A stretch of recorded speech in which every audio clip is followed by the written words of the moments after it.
everybody, welcome back to part 2 of our Kick the Sick series. We are talking about coughs today. I've been so excited to talk about this topic just because it comes up all the time. And especially everybody who is still sick. We're getting tons of people complaining that their kids are still sick or still congested, things like that. So let's talk about coughs.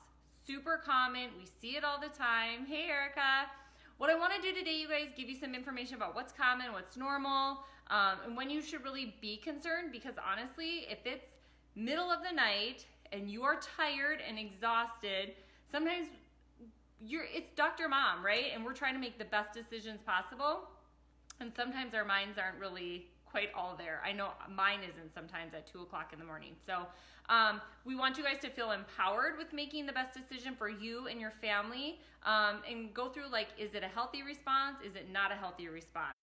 And so a lot of times people will say, trust your instinct, trust your gut, your mommy gut. And so I totally agree with this, trust your mommy gut. However, I'm gonna put a little caveat on that because I know for me as a mom of 5, you guys, sometimes in the middle of the night or even during the day, because you're exhausted, you haven't been getting enough sleep. It's part of parenting. Sorry, that sucks if I can put it that way. Is the lack of sleep sometimes when your child gets sick. We love our kids, but sometimes we're exhausted, we're short, and we're just like, what are we supposed to do? And I know for me, when I have lack of sleep, I'm not thinking the clearest either. And I will text my friends, my colleagues, and be like, okay, this is what they're doing. I'm thinking about this correctly, right? And sometimes we just need that reassurance and somebody to say, yes, you're thinking about it just correctly. Keep doing what you're doing. Sometimes that's all we need, right? To know that we're on the right track. So yes, trust your mommy gut, but do not be afraid to reach out to a friend or somebody and be like, I'm thinking about this correct. Because like I said, sometimes when lack of sleep and everything else, it's hard to trust that mom gut, and sometimes we need that reassurance. So first off, why do we get a cough? Think about why you would cough.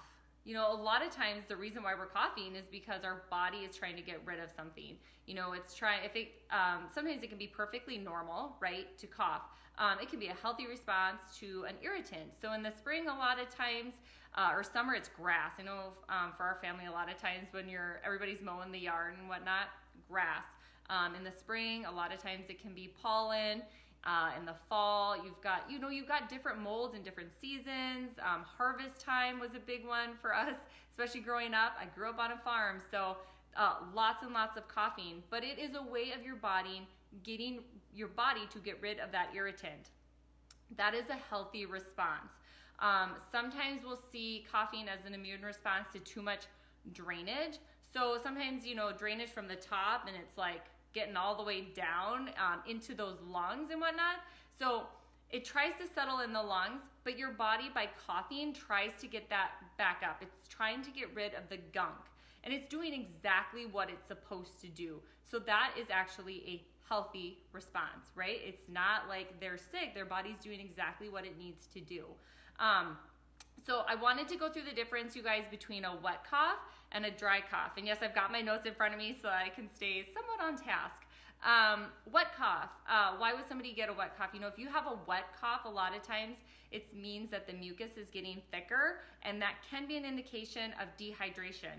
So you want to make sure that you're staying hydrated, that you're pushing those fluids, especially on those little ones. I know sometimes people will be like, they get so sick of just having water, and sometimes it's hard to do the water. I know for us in our family, that's one of those times where we'll give them it used to be called Replenish, but like a hydrate with different companies, have different drinks or whatever. So we're pushing fluids, and sometimes they get sick of the water, but we we're very creative with how we can get some fluids into them. So you want to make sure that we're getting enough fluid in order to thin out that mucus and make it easier to cough. Dry cough, you guys, usually it's not as problematic, but sometimes it's really, it's more of an irritation because it's just dry, right? So once again, push those fluids. Love it. So yeah, dry cough usually isn't so much of a big deal, but here's where you should be more concerned is if your child is doing really heavy breathing, it's very difficult to breathe, difficult for them to catch their breath.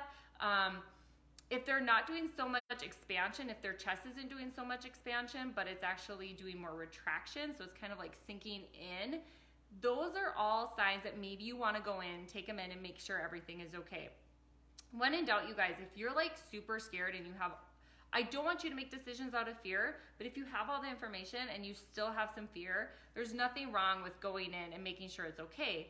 The hard thing sometimes is, I think for a lot of moms, they're like, they either go in too soon or they're scared that if they go in, right, you tend to have a lot of sick people. And even the pediatricians will say that, if you don't have to come in because you don't want to be exposed to all the stuff that is going around. So this hopefully will help it make it a little easier for you guys to make those decisions. But if you ever are really scared, they're super hard to breathe, very labored, there's nothing wrong with taking them in. Now, croup. Those of you with young little ones with croup, or if they've had croup, I don't know if Hattie ever had croup, but Felix has had croup twice, so he's our youngest, he's our 5th one. Croup isn't fun, and they seem so fine during the day a lot of times, and then at night they get that barking cough, and it just sounds absolutely terrible. So what we've done with our kids, usually it's not a concern unless it's like never getting better or it continues to get worse. Definitely you can take them in, seek medical help. For us, what we've always done is we've always steamed up that bathroom. We'll close the doors, steam up the bathroom. We put tons of toys in there so we can do puzzles and things like that, so we can stay in there for a while and he's not like getting super bored. And then, of course, living in North Dakota, this is pretty easy to go out in the cold afterwards, but we always just have them in like pajamas, do the steaming, take them out, get them bundled into like a blanket, a nice thick blanket, and then go out in the cold. And obviously this time of year, it's really easy to get the cold. You can do it during the day, but have them take those deep breaths of cold air that can really help to basically open up the lungs for them. And I know when we would do that, we would get a good about 3-hour stretch where he would sleep really well, and then he'd wake up, barking cough again. We do the same thing. This is not the easy route all the time, you guys. This is kind of doing things hard, easy, instead of easy, hard. I want to make sure that we are, like we talked about last time on part 1, we are doing all of this. It's basic training for the immune system. We're building up the immune system, and that is truly how I look at it. We're getting them through these things. We're making them as comfortable as possible so that their immune system is seriously getting stronger and stronger all the time. So with croup, usually it's nothing to be super concerned about, like I said, unless it's getting worse or it's just not getting any better. But for him, there was 2 nights of that. And so I understand the lack of sleep that can come with that. But that means later on, I'm taking less time off of work because they have a stronger immune system. So yes, it's doing the hard work now. And I will say, honestly, it sucks. There are nights where you are so tired and all you want to do is sleep. This is the part of parenting that is not fun, right? You love on them, you make them comfortable, but ultimately it's not all roses as parents. And this is one of those parts that isn't. It's doing the job, sitting up with them at night, making sure they're comfortable, and you lose a lot of sleep and you still got to go to work the next day. But like I said, that was with croup. Lots of steaming up the bathroom, going outside into the cold, couple nights of that, and he was great. So what can we do to help coughs? The first thing that we always do in our house is adjust. We go right to that, doing the adjustment, making sure, right, it's called like a neuroimmune response, because the nervous system, you guys, is still helping that immune system. It controls everything in your body, that nervous system. We want to make sure that we're balancing out that nervous system. They're in fight or flight. We want to stimulate rest and digest, healing. That is part of that parasympathetic nervous system, is that immune system. So we want to make sure that we are stimulating that. We want to make sure the nervous system is balanced, supporting that immune system. Oftentimes we start doing adjustments, and here's the big thing, because people always think they should get better right away. Well, sometimes once we start doing adjustments, they might spike a slight fever. Their cough might increase because it's the immune response kicking in, making sure we're expelling things, or the fever getting higher and all of a sudden is killing off whatever is invading in that body. those aren't things to necessarily be feared. And we'll talk a little bit more about fevers later on in another one. But those are not things that we should fear so much, and be prepared that once you get adjusted, sometimes that can happen. Yes, they can get better right away, but sometimes it's that increase in those symptoms to really boost and get that stuff out of the system. So adjustments are always first. We always first and foremost go to adjustments to boost that immune system. But there's tons of things that you can do as far as what you can do at home. Diffusing different essential oils. I am not an essential oil guru. If you don't know what, I'm sure you know somebody who's really into essential oils and which oils work really well. We do a lot of lemon, a lot of peppermint, things like that. But anyways, that's not really, that is what we do in our house, but you can ask somebody else about which ones are really great for that. A lot of times, hydration. That's what we do a lot with coughs too. And sleep, you guys. There are times where my kids just have a little bit of a cold, a little bit of a cough, a little bit of a runny nose. And those are times where I'll keep them home. They're not super sick by any means. They're having a healthy response, but I want to support that. And I want them to be able to totally sleep when they want, things like that, so that their body can then fight off that and they're going to miss a lot less school. So sleep is super important, making sure they're going to bed earlier, maybe taking more naps than they normally would. A lot of people want to turn to cough syrup, cough drops, things like that. So I just want to say a couple things about that. We'll do a lot of say cough drops with the essential oils, things like that to make them comfortable. But as far as cough suppressants, we talked in part 1 about allowing the body to express these things and not suppress them, because then the body never gets rid of them and it creates that chronic sick kid basically, or sick adult.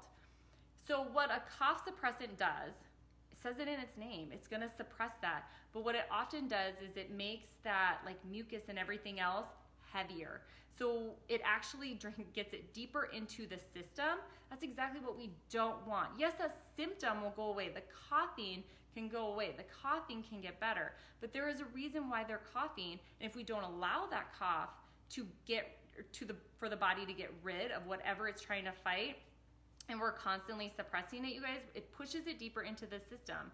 That's exactly what we don't want. And then we have them, they get sick again, probably in a couple weeks or a month, things like that. And then we suppress it again, suppress.